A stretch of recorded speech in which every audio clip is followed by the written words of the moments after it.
Ladies and gentlemen, thank you as always for tuning into the channel. I wanted to bring you guys a quick video on my thoughts with everything happening with Crypto.com today.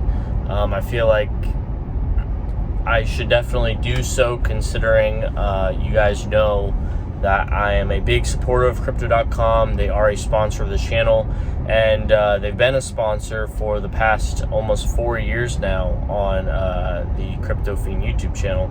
And I've had over 20,000 of you sign up with my code. So I feel like this is the least I can do for you guys, is give you my thoughts on everything going on today. First off, if you guys aren't aware, Crypto.com has been getting a lot of FUD lately, and I say FUD specifically because I think it is mostly unwarranted, the extent of the FUD that they're receiving. Now, it's not all unwarranted. They definitely have made some mistakes, but to the extent people are trying to scrutinize them and really make this a much larger deal than it really needs to be in such a frail time in the industry, I think is definitely a shame. So what am I talking about? Well, if you guys aren't on Twitter, that's where pretty much all the news breaks first.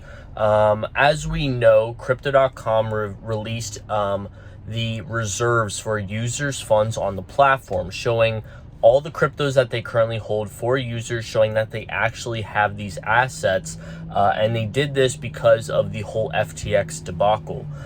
So they did this out of transparency. Well, that was about 3 days ago, and today some people did some digging into the addresses, and they noticed about 2 weeks ago that Crypto.com sent about $400 million worth of Ethereum to Gate.io exchange. So rightfully so, they questioned what that was about. Well, after a little bit of time, Chris, the CEO, came out and explained that about 2 weeks ago, well before the whole FTX collapse, that there was a mistake that was made internally with their exchange, where instead of sending this $400 million in Ethereum to their personal cold wallet, they accidentally sent it to a whitelisted wallet of the other exchange. That is rightfully so understandable why people can be a little bit upset about that. To the simple fact, what if it wasn't an exchange they sent those funds to? What if it was a wallet of an individual? That's $400 million of people's money that they accidentally sent to the wrong address. So I totally understand why people are concerned about what happened. But on the flip side, Crypto.com did receive the funds back a couple days later. Again, this happened over 2 weeks ago, before FTX, the collapse happened, before any exchange knew about it. So this doesn't really necessarily align with the past couple of days. Why? Another main reason a lot of people are making this such a big deal is because they're getting the timeline wrong.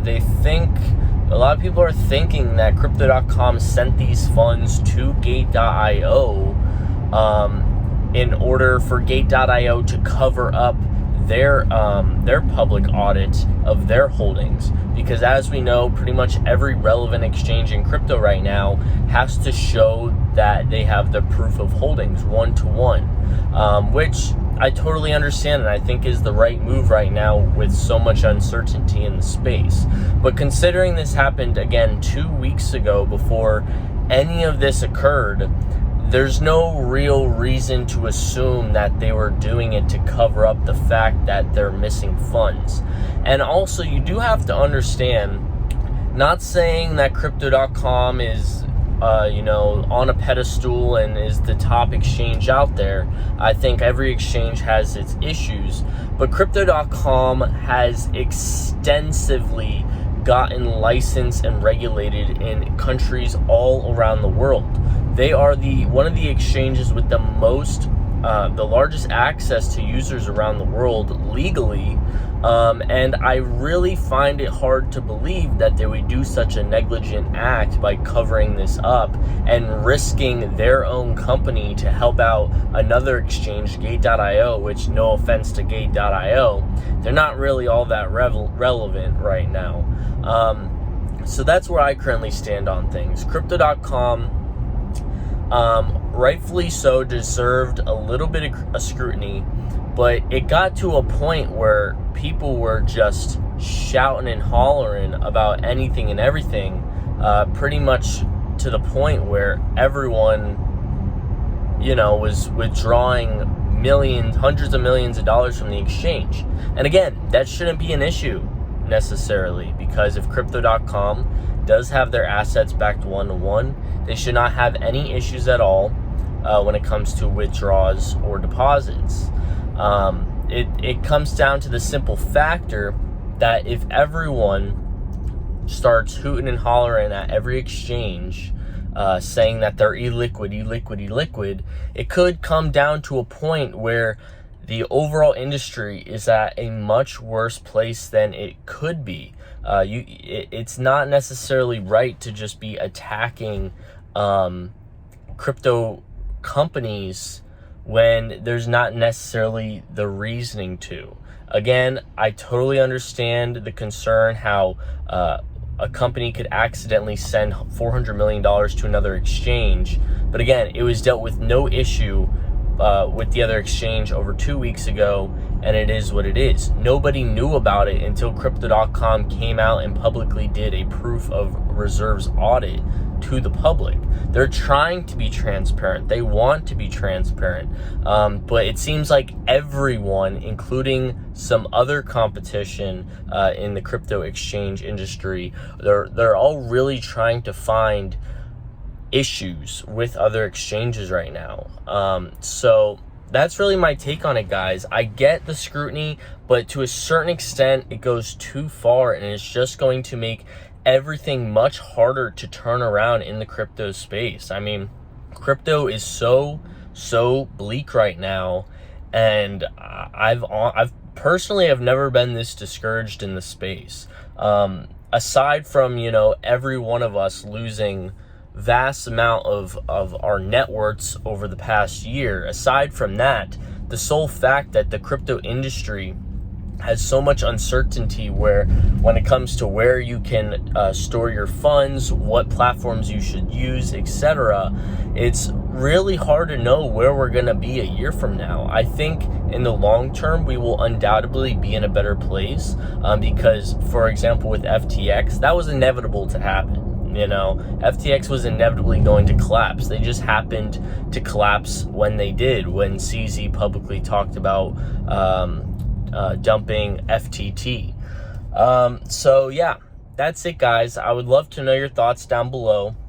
As of right now, I have no real reason to be concerned about Crypto.com and their platform. They've personally, from just a personal perspective of the platform themselves and what's going on, there's no real reason for me to be concerned where tomorrow I'm gonna wake up and they're gonna lock withdrawals or anything like that, because they've showed that they have their assets backed, as well as if we look at their audit page that they made public, it only looks like about $500 million was taken out of Crypto.com over the past day.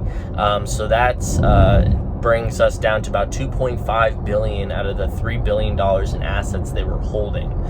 So this whole bank run thing with Crypto.com may not be as large as it appears to be, and it actually looks like other exchanges had more funds withdrawn today than Crypto.com did, to the simple factor that everyone was preaching to the choir, that every left, right, and center, every other exchange is having issues, which isn't necessarily the case. You got to remember, guys, a lot of these people on Twitter are solely spreading FUD to farm impressions, farm likes, farm retweets, farm followers. And I get it, there's a hustle behind that, but at the end of the day, when you have an average Joe just popping on Twitter for the day that doesn't spend their entire life involved in cryptocurrency, they're gonna see all these tweets and freak the frick out. And that's no good for anyone. So maybe take a little bit of a chill pill for everyone that is spreading the FUD. Everyone's really not spitting many facts right now. And until we get extensive, specific clarity from crypto.com over the next day or so, we're just gonna have to sit and wait. So I hope this video gave you guys a little bit of a perspective of where I currently stand. And that's that.